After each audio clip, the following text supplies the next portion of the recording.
This is our third YouTube video now. And can you explain what are we recording today? I think you should answer that because it's your idea. I think you can explain it better, but we are shooting a Q&A video. Well, so we are shooting a Q&A video today about the differences between being an Asian and a Western. So it's like very much angled towards the differences of a couple coming together from both sides of the world, like cultural differences. And yeah, we actually ourselves prepared some questions that we wanted to talk about because we wanted to keep this as broad and as helpful to others without making it too much personal about our specific lives. I want to put it up into perspective that you and me are already, I feel like, at least because both you and I are Christians, that mentality wise we have a lot of similarities. We're like very much aligned on a lot of our opinions about things and stuff. So it's already very smooth, our relationship, if I could give it one word. Like there's not so many bumps. We very much agreeing. I don't know if it's just because you're always just agreeing with everything I say, or if it's just because I'm always right, but maybe I'm always right. No, of course not. So let's just dive through like one of the first questions. You want to start? Is dating a foreigner seen as exciting or risky where you're from? First and foremost, I want to address, at least in Denmark, where I come from, there is a lot of men going to Asia to date younger women, or they either, I don't know why, either want to date younger women, or it's because the dating pool in Asia is generally more relaxed than it is back home from where I'm from. That was never my intention when when I came to Indonesia and started dating Yoa. This is so much different. This is like complete opposite. So Yoa is like my life partner. I was like expecting to hear maybe to something like, "Oh, you're dating an Asian, and how is that?" But Yoa is a person. She's not. They don't label her as where she's from.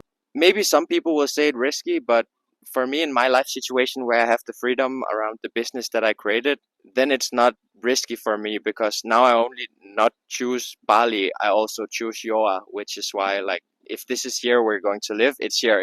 I prefer to live here, but we'll figure out where to go from here. From now on it's like a team, right? So yeah. So in Indonesia, I think it's a little bit different because there's like I can separate it into two opinions where usually the older generation see it as risky and the younger generation see it as exciting. So when I started dating Lucas, my friends is like asking me in an excited way, Okay. like, "Oh my God, what's the difference between dating a foreigner and a local?" And then like they ask so many things, but they're not towards like the bad thing, you know.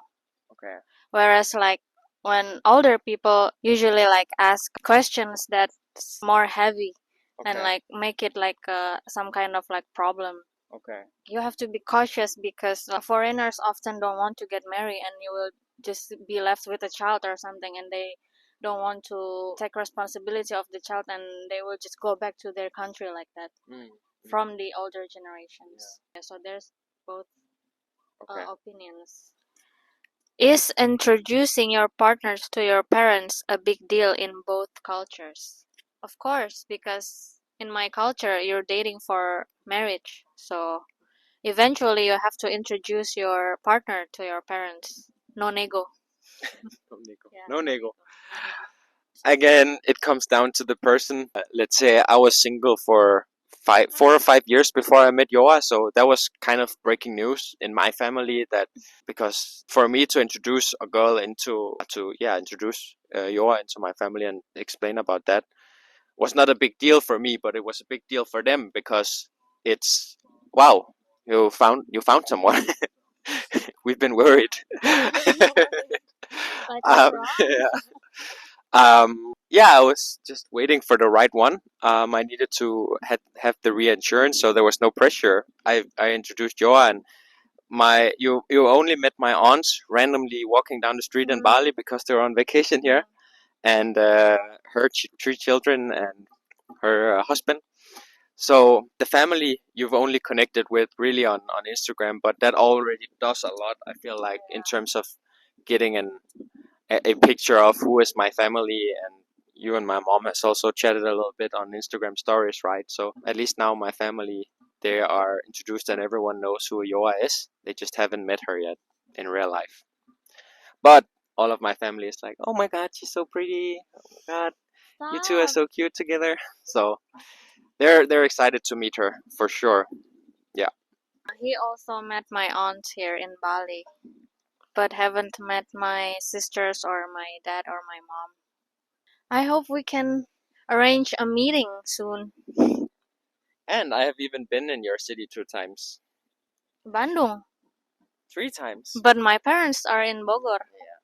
So Watch out now, everyone is trying to go to Bogor and find your family. You're disclosing too much private oh information. yeah. Shit. No, I'm joking. Who's more affectionate, Asians or Westerns couple? Okay. Okay, you're not used to. No, I mean, I thought that Western will be more affectionate. And actually, I asked ChatGPT about it Okay. because, like, what I noticed is we are not showing affection like in public, right? And then I was like just really curious, and then I asked ChatGPT, and it turns out that Denmark is a little bit different than the rest European countries, where it's not really it's not normal, but like they are not showing PDA as much, PDA? What is public display affection. okay? Someone's really been researching there, huh? Princess. Yeah. Um, for me, it's never been necessary for me to like show affection to other people because Yoa knows what she means to me, and I don't have to show it to other people around in like physical places. And especially in a place as here in Bali, where I feel like I never see like locals kissing each other or showing affection. Like the maximum I see is that they like touch each other's legs when they're driving on the scooter, right? Or hugging. So by seeing that, I normally also just get influenced by that. So I don't really have that. I mean, I like to put a hand on your thigh when we're out eating if we're together or something like that. But it's not like I have to sit and like kiss her, Smooch. yeah, smooch in the front of my friends, right? So yeah, I guess that's my point of view on that. Okay. This next one, I think it's interesting. Who is expected to pay on dates? Is it always the guy? So in my culture, obviously the guy has to provide, especially like on dates and everything. Even when they're married, like the guy is expected to handle all the finances, right? Well, without making it too personal from your previous relationship, that was a 50-50, right? So is that common in Indonesia or It's not really common actually, but when you're dating like the same age as you, we are like in the same level of the ladder of our work and like financial stability yeah, or whatever. He cannot like provide yet. okay, but he's supposed to. He's supposed to. I hope someday we're getting there, we will just do like 50-50. But Hmm, I expected him if we get married or provide for me still. hmm, So it's not like forever we'll be like this. okay, interesting take. It's very different in perception of where I come from, at least from my friends who are in relationships in Denmark. They're like not like hard 50-50 split, but they're definitely splitting. Like house, usually they buy a house together, and food.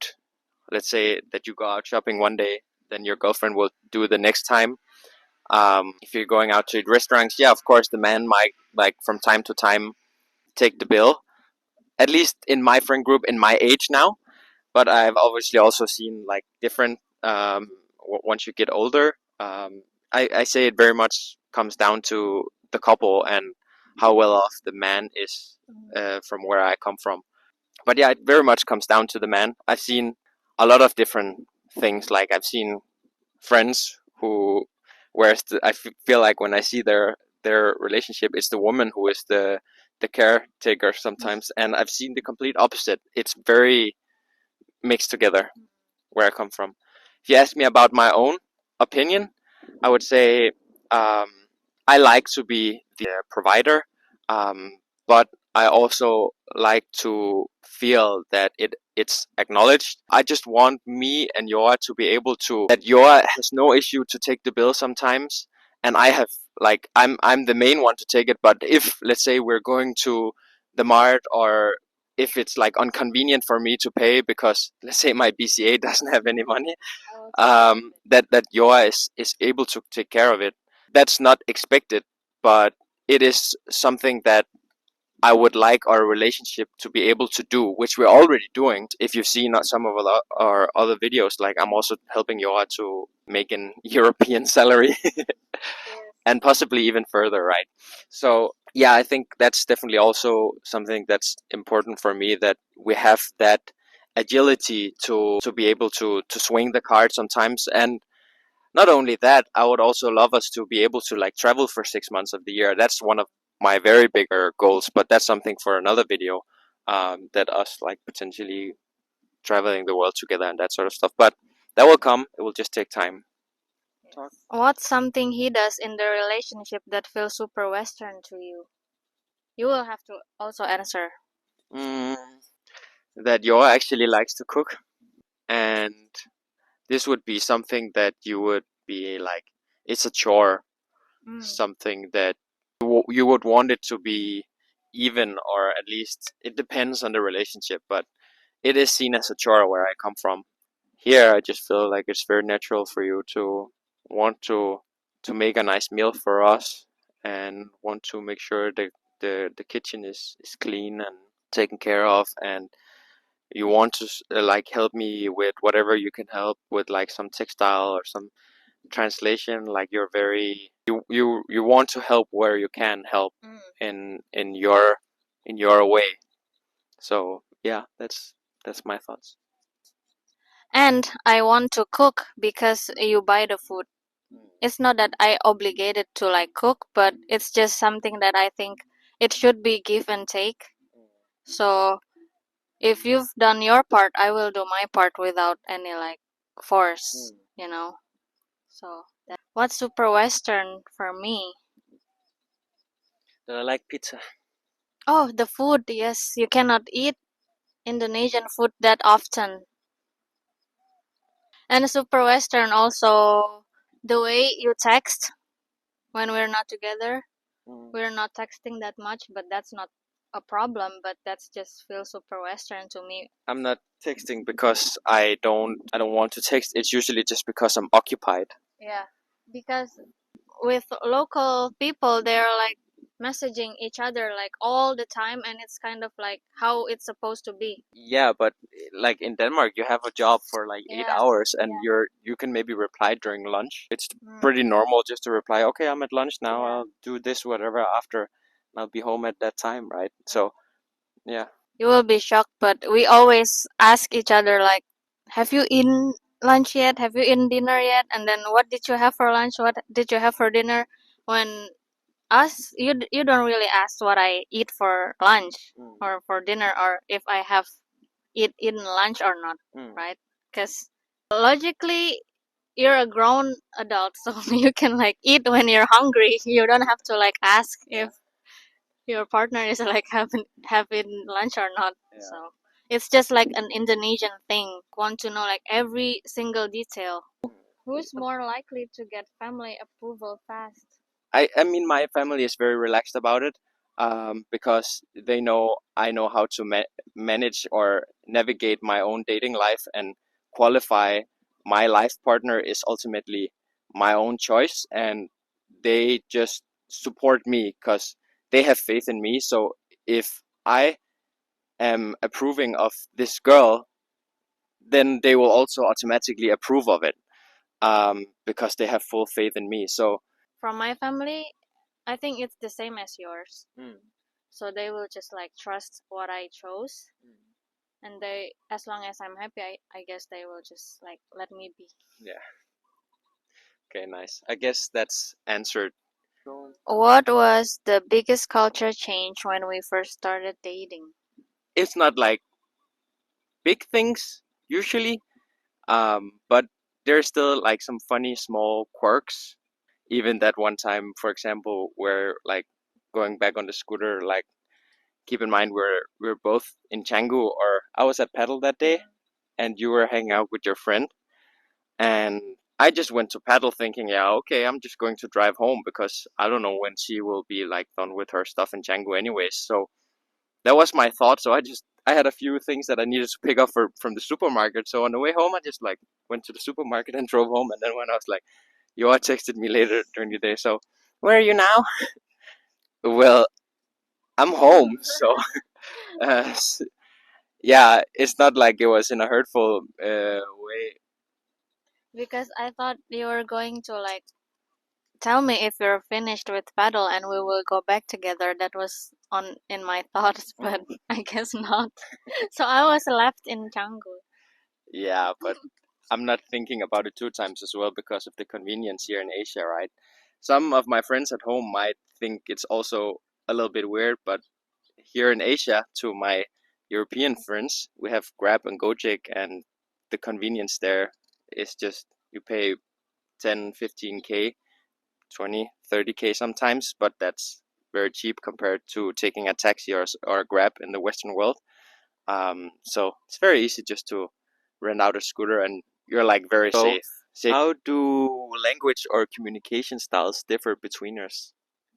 Interesting one. Um, I would say I've been adjusting a lot. Mm.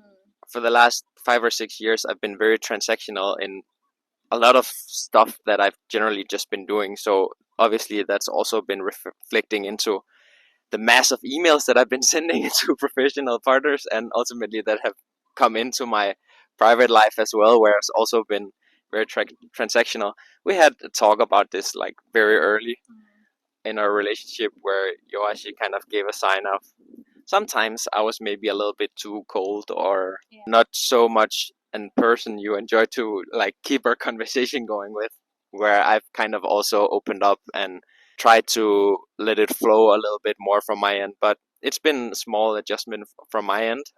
But I think it's also like now that we've spent a lot of time just together, so it's not really been a thing, but it got a lot better, and I also enjoy having I've never experienced this before, actually having someone to text about my day throughout the day, because yeah, both me and her have a lot of free time as we both work from home. So to have that someone when you're alone to like communicate and explain about your even the smallest decision actually is very nice.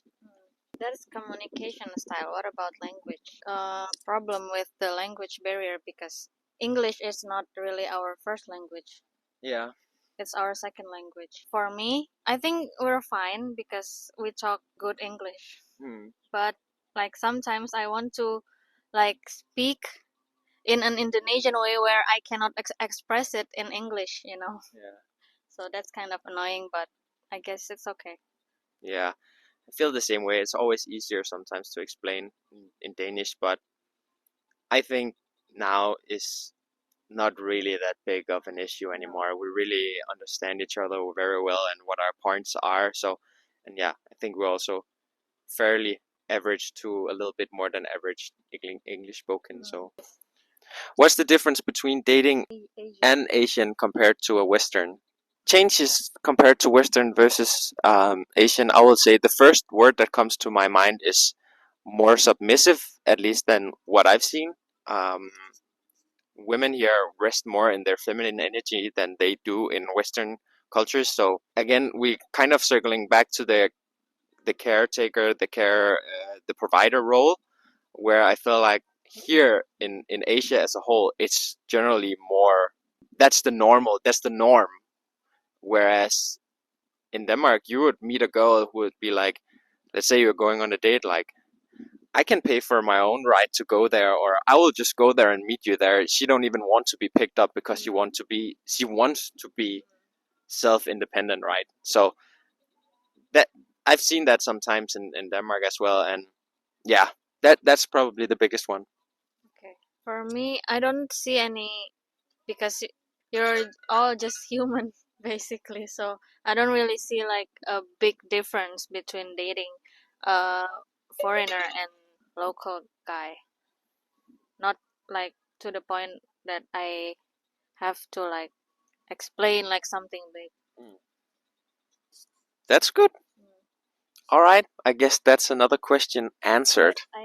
Are Asians more private about their relationships than Westerns? I think that's the other way around. Like Asians are not private about their relationship at all on social media, especially like at this time of generation because everyone is like using social media, and you found me on social media.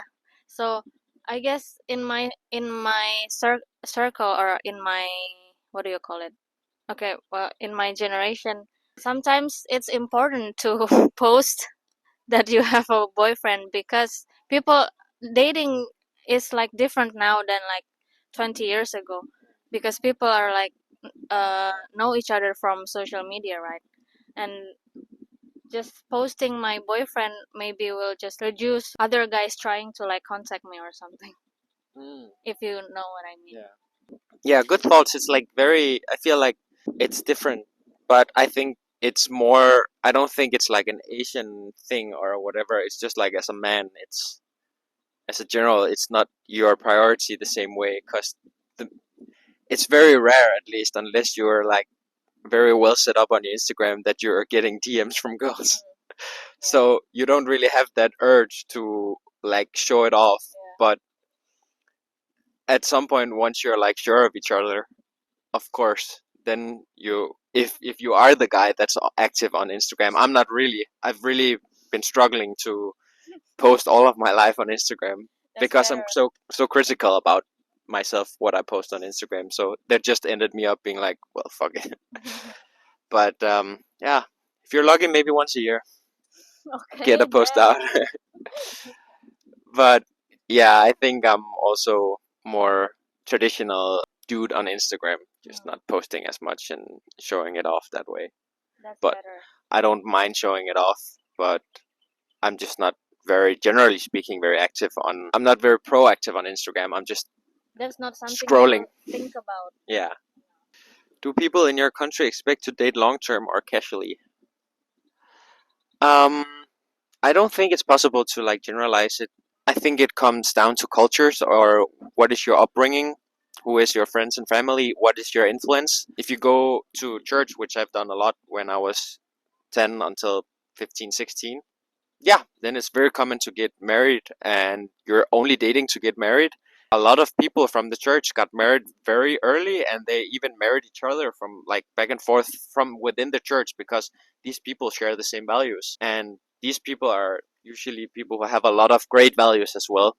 I don't want to judge everyone. Not everyone is perfect, but I feel like I've seen consistency when going to the church of people getting married and getting children and starting a family. And I think it's very good, strong traditional values that you cannot go wrong with. And then obviously the more casual Dane as a person, who's, let's say, just not going to church, maybe, yeah, I guess there's still like that kind of race to get married before you're 30. A lot of women, at least from what I see online on social media, they want to be married and they might struggle with self-worth when once they're past 30 and still not have found their partner yet. But it's also a topic which is spoken about a lot. Even like I saw it on Danish television a few days ago, that it's okay if it takes time and those things, right? So I don't know. I think there's definitely a lot of casual dating going on in the Western world, and it's probably the biggest of them all. But we're also seeing rises in people getting divorced. So many people get divorced after that five year mark. I think it's like in the 70% or something in the United States. It's quite a lot. So yeah. Well, in my country, all people are dating for to marriage. Not, we cannot just like date casually and have kids without getting married to each other. So yeah, there's only one way. If you date, you marry. Yeah. There's no term as like casually dating. but you don't have the luxury the same way as in the Western as you have in Indonesia, because if you're talking financials and also the amount of work, I feel like Indonesians work so much. It's technically not possible. Like, you would suffer so much if you were going to bring up a child on your own, or just, yeah, to buy a house or an apartment. It's not possible the same way in Indonesia if you're alone. Whereas you're stronger economically forced when you're together. Yeah. You have more money together to pool together, and everything becomes easier.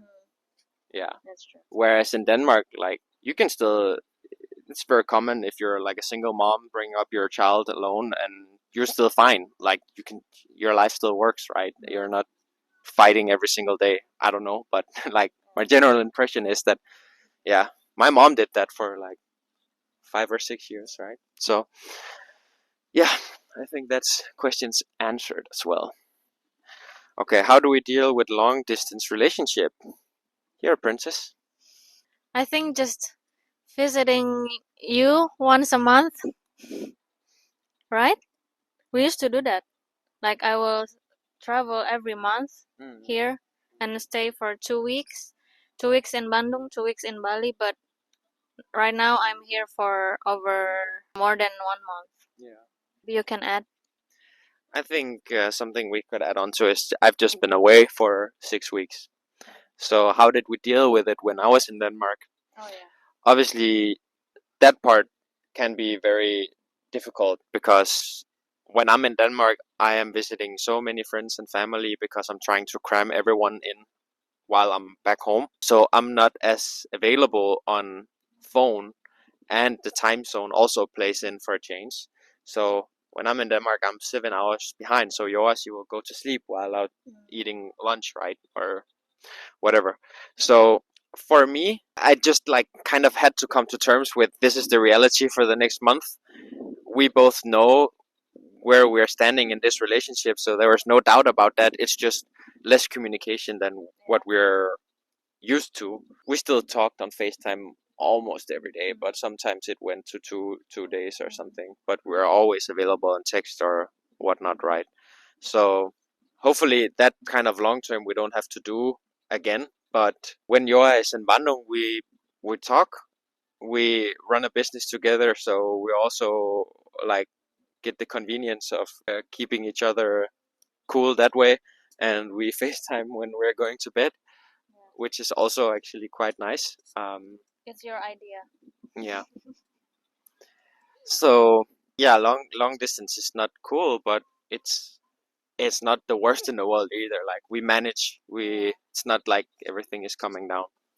Who would survive better in each other's home country, and why? I think we all know the answer. Where are we now? Yeah. I mean, even with Yoa out of the equation, I survive better in Indonesia. So it's a pretty easy question for me to answer. I prefer to be in Indonesia over Denmark, and there was a reason why I moved here in the first place. So I think we would still be able to enjoy staying in Denmark, but the quality of life here is higher, and I feel even more high now that we're like living here in beautiful Kidungu, and we have these surrounding areas, and yeah, life is so nice right now. It's no complaints. So yeah, I would 100% say Indonesia. Yeah, me too. So Or Asia as a whole. I'm also open to other countries around in Asia, but now we came to Bali, and life is good here, so maybe it will change in the future. We never know. yeah, because we are free, Yes. and that is our goal in life, to be free. Yeah, that's true. And that is the difference. This is the Independence Day special. Yes, we should this on Independence Day actually. Independence Day special. Western and Asian dating mix culture changes video. Thank you Now, for tuning in. now I'm like pressured to edit this now and post this tonight so it can be Independence Day edition. No, you can still post Independence Day special.